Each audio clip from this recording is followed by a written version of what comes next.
274 jours. Dans 274 jours, la Coupe du Monde commence. Dans 274 jours, nos yeux seront rivés sur les États-Unis, le Mexique et le Canada.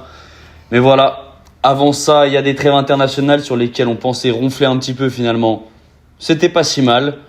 La France est-elle prête pour gagner cette Coupe du Monde, pour faire la passe de 2 sous l'air des champs? C'est ce qu'on verra aujourd'hui. Alex, à nous de donner notre avis sur cette trêve. Comment ça va? Salut Nico, bah ouais, ça va super. Écoute, ouais, des choses à dire sur ce premier rassemblement. 2 victoires, donc ça c'est plutôt positif. Après, on va revenir sur le contenu des matchs où on a des choses à dire, je pense, tous les deux. Des choses positives, des choses un peu plus négatives. Ça sert aussi à ça, des matchs avant la Coupe du Monde. Donc voilà, ravi de te retrouver pour parler Bienvenue de à tout tout le monde, donc on te rappelle. Je pense qu'on vous a bien accueillis pour donc lancer ce petit débrief de trêve internationale. On va faire rapidement sur les résultats. Un match gagné 2-0 face à l'Ukraine en Pologne, donc match compté comme à l'extérieur. Et la courte victoire hier soir 2-1 de l'équipe de France face à l'Islande où c'était chaud, et on va revenir là-dessus. Donc sur un point comptable, ok, très bien, hein, premier du groupe, 6 points sur 6 en ayant joué peut-être le match le plus compliqué de ceux qu'on va avoir à jouer. Différence de but de 3. Pour l'instant, on est à l'aise. L'Ukraine surtout qui a fait, qui a engrangé qu'un seul point, qui a pas pu faire mieux qu'un nul face à l'Azerbaïdjan. Ça, c'est plutôt positif. Pour l'instant, ça sent bon pour la qualif. Si on doit jouer terre à terre comme Didier Deschamps le serait. Oui, là, ça sent bon. Normalement, avec ces 2 victoires, on a fait quand même la majorité du travail. On va peut-être revenir, on peut commencer à revenir sur le contenu des matchs. Moi, ce qui m'a un peu marqué sur ces 2 matchs, c'est quand même un petit peu la suffisance de l'équipe. Une équipe qui est peut-être un peu trop sûre de ses forces, qui a failli se faire piéger. Un petit peu de la même manière que ça soit contre le match face à l'Ukraine et le match face à l'Islande. C'était un peu les mêmes physionomies de match, même si contre l'Islande, ça a été même plus compliqué, je dirais, parce qu'on est tout de suite mené au score à la 20e. Donc, pas des matchs faciles. Il y a des enseignements à tirer de ces matchs quand même. C'est que oui, sur le papier, on est bien plus fort que ces équipes. Mais je trouve que, ouais, on s'est peut-être un peu reposé sur nos lauriers et on a failli payer cash. Ok, pour toi, c'est une suffisance. C'est l'équipe qui est trop sûre d'elle et qui pense que ça va le faire. Il y a tellement de marge. Il y a tellement de marge, même sur le plan individuel des joueurs, que je pense qu'ils abordent le match pas forcément avec la mentalité la meilleure. Au final, ça passe parce que regarde les buts. On peut revenir sur les buts. Finalement, c'est des actions individuelles. Par exemple, sur les 2 buts. C'est Tchouaméni qui délivre face à l'Ukraine et face à l'Islande des passes qui sont juste magnifiques, des passes génialissimes, et puis Mbappé qui est en grande forme en ce moment, d'ailleurs que j'ai vraiment trouvé super sur ce rassemblement, vraiment le MVP peut-être, et qui conclut à chaque fois l'affaire, soit en mettant un but magnifique contre l'Ukraine, soit en faisant la passe tranquillou pour Barcola qui finit avec un super contrôle avant. Donc voilà, c'est sur le plan individuel, on est tellement au-dessus qu'il y a 2 victoires, mais attention quand même, à chaque fois on aurait pu se faire rejoindre et puis il y aurait pu avoir des matchs nuls finalement. On s'est fait peur, on s'est fait très peur. On va commencer par les points positifs, voir un peu de positif. Ouais. Donc tu vas me donner un peu tes tops. Moi j'ai préparé 3 tops, je dirais. Okay. Toi tu peux m'en dire un comme ça un peu. T'as commencé, j'ai l'impression, avec ton premier top qui est sur Mbappé. Ouais, Mbappé, voilà, je pense que c'est bien de quand même le mentionner. Ouais. Il est dans mes tops, largement dans mes tops. Il fait partie de mes top 3 joueurs que j'ai trouvé le meilleur. Alors après, on se dit que c'est Mbappé, que c'est normal, qu'il est tellement fort que finalement, ça nous paraît normal. Mais c'est bien de quand même toujours montrer ses performances qui sont incroyables. Là, surtout au niveau finition, je trouve que depuis le début de saison, que ça soit avec le Real et là, dans sa continuité avec l'équipe de France, il est vraiment dans un esprit de tueur devant la cage. On retrouve un petit peu le Mbappé d'il y a quelques années. Ça nous avait manqué.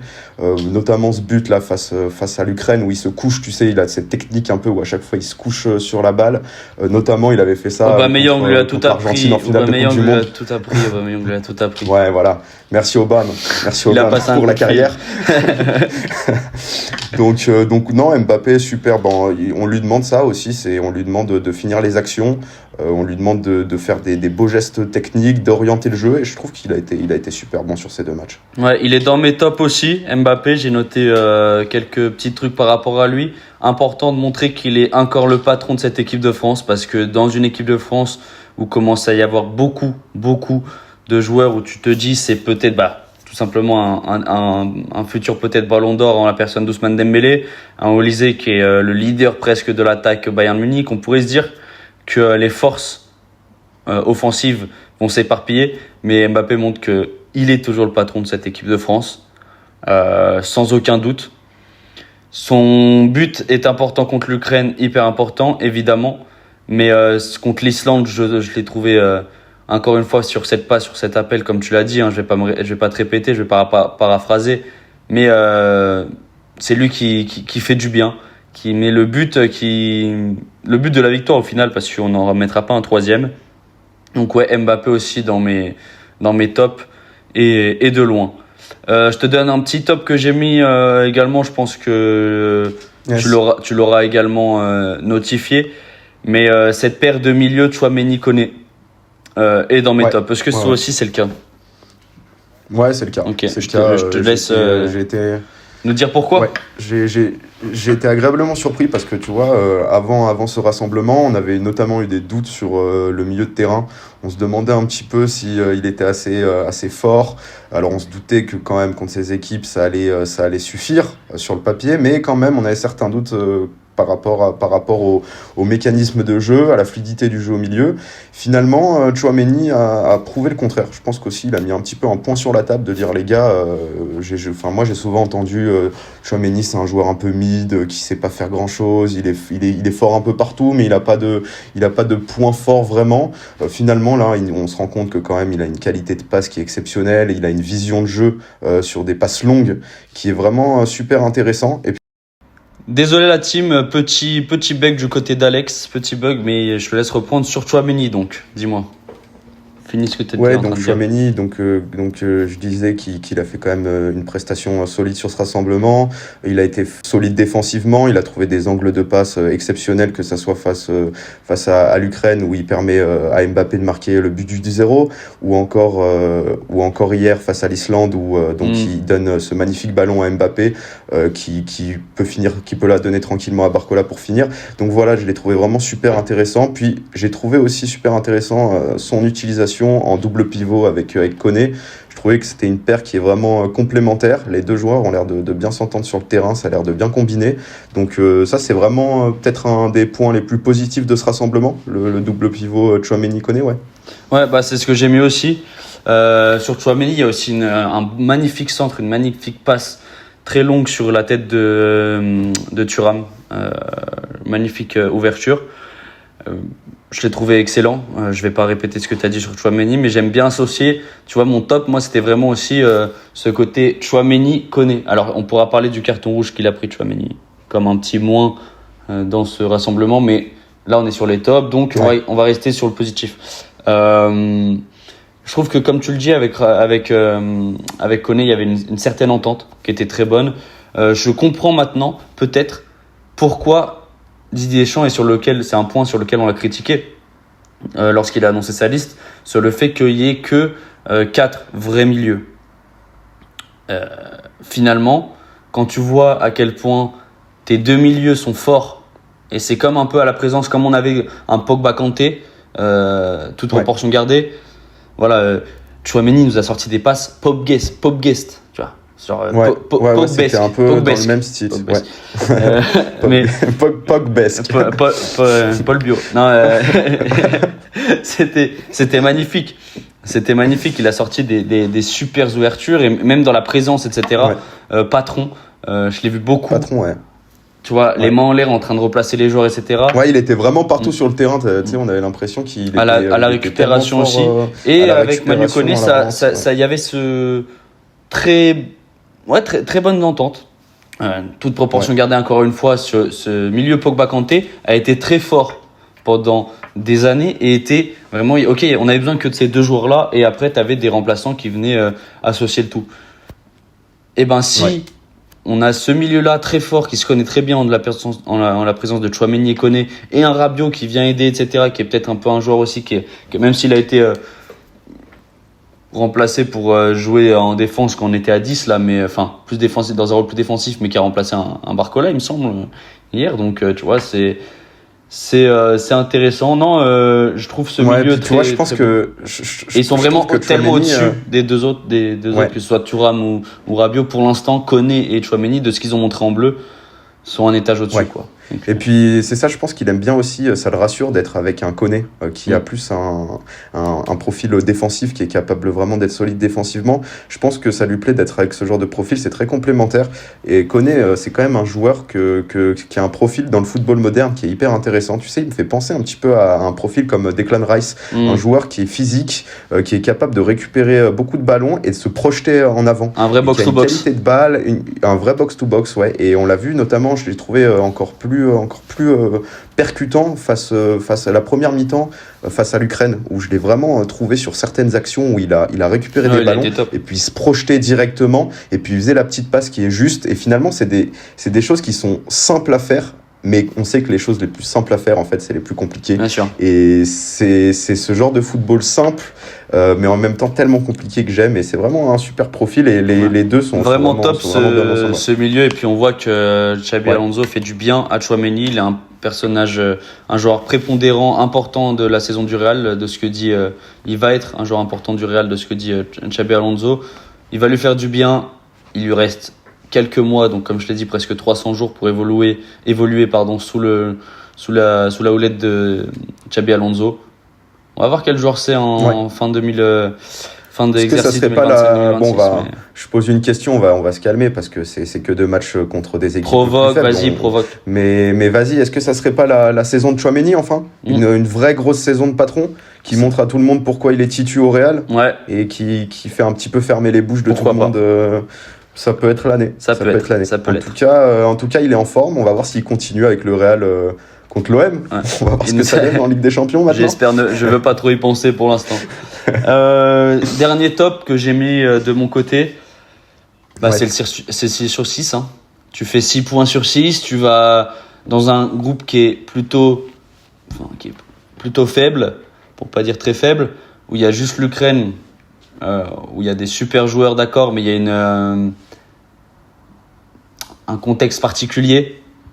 Donc, j'ai mis le 6 sur 6. Tu joues ton match le plus compliqué, certainement, de cette phase de groupe en Ukraine. On voit que toutes les équipes qui étaient favoris n'ont pas forcément fait le plein de points. Je pense à l'Italie, qui s'est mis dans une situation compliquée, à l'Allemagne. Voilà. Au final, t'es à 6 sur 6. Voilà, c'est mon petit top, mais un top timide. Mais c'est quand même mon... Ouais, puis tu vois, je pense que c'est bien de rajouter aussi, j'ai trouvé vraiment, moi, si je dois vraiment prendre une période sur ces 2 matchs, c'est vraiment la première période face à l'Ukraine. Oui, c'est la meilleure. J'ai trouvé l'équipe de France qui combinait extrêmement bien, qui a vraiment été devant la cage en mode handball et puis qui a vraiment fait suffoquer l'adversaire. Ça n'a pas payé en nombre de buts parce qu'ils ont réussi qu'à marquer un but sur cette période, mais l'addition aurait pu être plus lourde. Et je pense que la perte de Doué sur le deuxième match, on l'a senti. On a senti moins de création sur ce deuxième match face à l'Islande. Parce que je pense que c'est Doué qui a amené vraiment cette création et il est très intéressant, Doué, dans ce rôle. On va en parler après. Là, on va parler de nos flops et on en parlera à la fin de ce qu'on voit pour le futur, rapidement, évidemment. Parce que bon, on est déjà bien avancé. Mais du coup, si t'as des flops, ça serait quoi? Écoute, les flops, qu'est-ce qu'on peut dire? Je peux être un petit peu dur, mais je vais dire pas forcément sur un joueur, mais peut-être sur des attitudes. Non, les attitudes, j'en ai parlé au début de la vidéo. C'est peut-être un moment donné face à l'Islande, notamment hier, une équipe qui joue un peu à la baballe, qui s'endort elle-même. Tu vois, normalement on dit c'est l'adversaire qui endort une équipe. Là, c'est vraiment une équipe qui s'est endormie elle-même. Et Olysée fait une erreur, tu vois, qui paye cash le but de l'Islande parce que en fait. Ouais, on se fait des passes comme ça dans notre camp et puis on paye ses erreurs comme je te le dis. Donc peut-être ce moment face à l'Islande en première période où je trouve qu'il y a un trou, un moment. Un petit trou d'air. Minutes, petit trou d'air, ouais. Mais sinon, individuellement, j'ai pas sorti de mauvaises prestations, tu vois. Ouais, moi, je vais pas tirer du tout sur Olysée parce que je pense que c'est un joueur super important si on veut aller loin dans cette Coupe du Monde. C'est pour ça. C'est le genre de risque que tu prends quand tu es une bonne équipe. Donc, je te comprends. C'est une erreur. Maintenant, il a fait un très bon rassemblement. Et au-delà de ça, par contre, j'ai entendu des choses sur Olysée. J'ai entendu est-il un indéboulonnable de l'équipe de France? Du calme. On va se calmer. Un indéboulonnable, c'est un mec, il fait 3 mauvais matchs, pour autant il est titulaire au prochain match. Tu vois ce que je veux dire? C'est ça que j'appelle un cas de Olysée. Olysée, il fait 2-3 mauvais matchs, il est cut. Enfin, il est cut. Il a moins. On se dit pas, bon bah. Il y a tellement de rotation C'était une petite parenthèse que je voulais faire de ce que j'ai vu. Ouais. Mais moi aussi, sur les attitudes, c'est vraiment le mouvement. Et là, je vais en revenir donc à cette erreur d'Olysée. Combien de fois je te l'ai dit pendant le match, mais tout le monde est immobile. Il y avait tellement peu de mouvements, que ce soit offensivement ou sur phase de relance défensive. Olysée fait une erreur, d'accord, mais autour de lui, c'est immobile. Il a aucune solution. Il est trouvé dans cet intervalle parce que c'est le premier et le seul à faire un appel dans l'intervalle pour relancer court, mais personne ne le suit dans cette envie-là, en fait. T'avais personne qui bougeait. Ça bougeait pas le petit doigt. Offensivement, pas un appel. Enfin, c'était très immobile. Ça sera mon plus gros bémol, et avec aussi ce poste de latéral gauche où ni Digne ni Théo m'a subjugué, où je me dis bon bah ok, tu vois, genre et si je dois parler, il y en a pas un qui s'est démarqué. Il y en a pas un qui s'est démarqué pour la place de Titu. Ouais. Et puis aligner Thuram à gauche, c'est pas son poste. C'est pas son poste. On va arrêter avec. Il était mal utilisé. Et alors oui, dans l'impact physique, même techniquement, il a pas, quoi qu'on en dise, il a pas des caterpillars au pied. Mais c'est un attaquant, c'est un neuf, quoi. C'est pas un joueur sur le côté. J'ai vu aucun dédoublement intéressant avec Hernandez. Donc petite question quand même sur ce poste de latéral gauche. Dis-moi. J'ai un petit flop auquel je pense aussi là pendant que tu parlais. La gestion quand même de la fin de match contre l'Islande hier avec le carton rouge de Tchouaméni.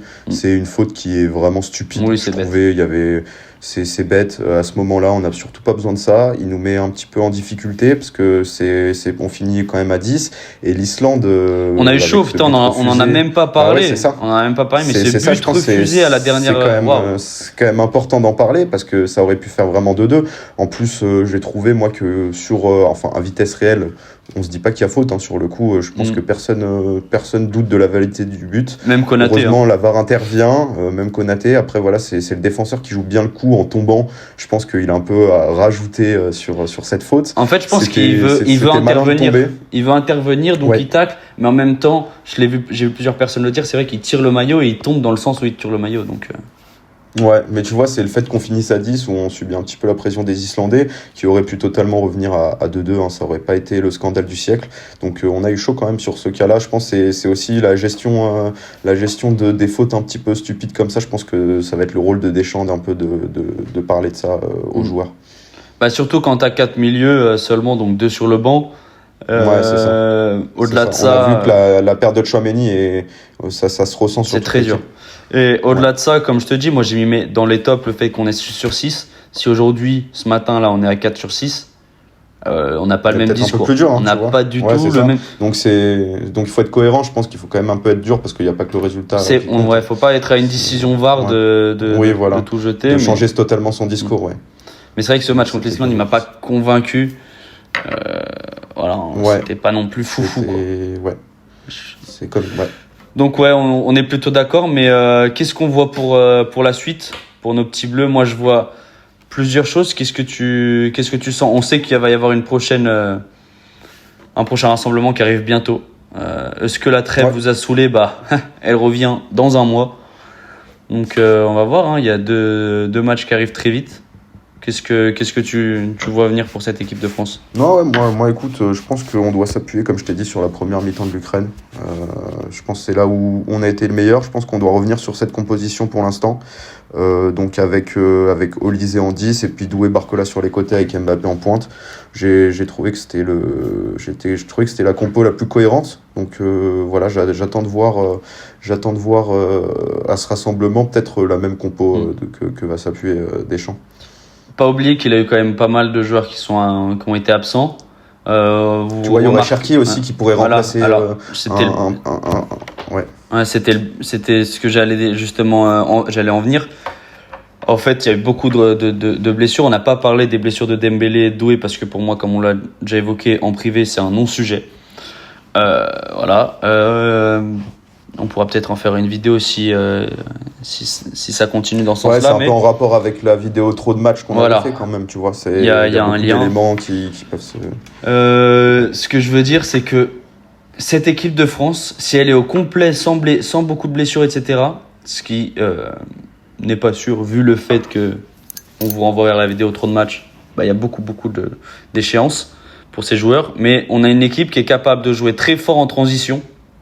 Parce que quand tu as un Tchouaméni qui lance dans la profondeur, ou même un Upamecano ou quoi, qui lance dans la profondeur, Mbappé, je pense même à Dembélé, Barcola, Théo Hernandez, même un Thuram, dans la profondeur, ça peut faire mal. Et qui tiquait.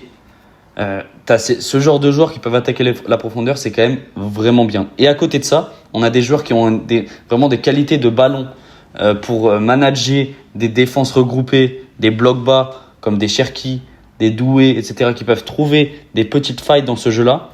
Donc moi, je suis plutôt optimiste, même si bon, l'équipe de France de Deschamps, j'ai toujours eu un petit, pas désamour, j'irai pas jusque-là, mais des petites réserves. Ouais, des fois dans le jeu, on s'éclate pas à regarder l'équipe de France. Mais quand tu as tellement de talent comme ça, je suis plutôt optimiste et j'attends de voir une équipe de France avec le plein de son potentiel. Mais oui, là, tu vois, Nico, c'est un premier rassemblement aussi, on peut pas attendre. C'est ça. Non, mais c'est un petit débrief sur ce. Non, mais c'est bien de le dire. On espère que quand même l'équipe de France va monter en puissance. C'est le but. Normalement, il n'y a pas de raison. Comme tu dis, sur le papier, c'est tellement fort que si les joueurs sont investis dans la mission, et puis dans la dernière Coupe du Monde de Deschamps, normalement, c'est une équipe qui doit être au moins en demi-finale de Coupe du Monde. Oui. Si tu fais pas demi-finale, c'est un échec. Hein, à part si c'est un échec. Si tu perds 1-0 à part si tu tapes l'Espagne en quart ou quelque chose comme ça. Mais oui, on s'entend. Ouais. Surtout que, on verra. On parlera énormément de la Coupe du Monde de toute façon. On parlera énormément. Il y a plein de concepts qui arrivent sur cette Coupe du Monde. En parlant de Coupe du Monde, le Sénégal qui a éliminé hier le Congo. Ce maillot qu'on m'a offert quand je suis parti au Sénégal, que les anciens internationaux sénégalais m'ont offert quand je suis parti donc au Sénégal cet hiver pour voir les jeunes joueurs sénégalais. C'était le moment de le sortir. Quel match contre le Congo. Il est beau ce maillot, il est super beau. Okay, merci beaucoup, c'est gentil. Il me va bien, non? Putain, je vais partir en NBA bientôt. Et non, c'est du XL. C'est du XL. Je le mets en pyjama. Non, mais voilà, c'était le moment de le sortir. Il y a plein de choses qui s'est passé dans ces qualifs. Il y a plein de choses dans lesquelles on pourrait reparler, mais ça serait une vidéo on s'en est pas trop mal sorti finalement par rapport à d'autres pays. Oui, voilà, c'est ce qu'on peut se dire. Hein, si Après, on est exigeant avec notre équipe de France. Si on parle de l'Allemagne, etc. L'Algérie qui est pas encore qualifiée. Il y a plein d'équipes qui sont pas encore qualifiées. Du tout. L'Italie, l'Italie la purge. L'Italie qui voulait vraiment se faire peur. Hein. Non, mais pour l'instant, mais ils sont loin d'être qualifiés, hein, parce que avec certes un match en retard, mais 6 points de retard sur la Norvège qui a ils collé aiment pas trop les qualifs de grande compétition. Ils aiment pas ça du tout. Je crois qu'ils ont loupé les 2 dernières. Hein. Moi, j'aimerais bien qu'ils se qualifient pour avoir un mondial quand même avec les plus grandes équipes. Sûr. Mais la Norvège vole pas sa place pour l'instant. Hein. 11-1, etc. C'est... Puis tu te fais peur 5-4 comme ça en Israël. Enfin bref, on va pas rentrer dans le débat, mais bref, c'est n'importe quoi. Donc voilà, je crois que j'ai parlé de tout. Si, bravo aux combattants français, on avait dit samedi qu'il fallait qu'ils gagnent. Ils ont tous gagné, c'était magnifique. 5 sur 5. UFC historique, Paris. Hein. Magnifique. Historique.